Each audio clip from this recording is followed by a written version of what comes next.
We'll guide you through how to overlay an image on a video in DaVinci Resolve. If you find this helpful, consider subscribing and liking the video. First, open DaVinci Resolve on your computer and start a new project, or open an existing one where you want to overlay the image. Go to the Media pool by clicking on the Media tab at the bottom of the interface. Here, you need to import both the video and the image files you want to work with. To do this, right-click in the Media pool area and select Import Media. Navigate to where your files are stored, select them, and click Open. Once your media files are imported, drag your video file onto the timeline. This will be your base layer. Next, drag your image file onto a track above the video track.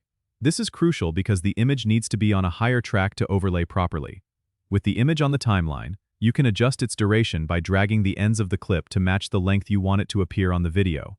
To position and resize the image, click on the image clip in the timeline to select it, then go to the inspector panel on the top right. Here, you can use the transform controls to move, resize, and rotate the image as needed. Simply drag the position X and Y sliders to place the image where you want it on the screen, and use the zoom slider to adjust its size. If you want to add effects or change the opacity, you can do that in the inspector panel as well. Once you are satisfied with how the image overlays on the video, you can play back the timeline to see the result.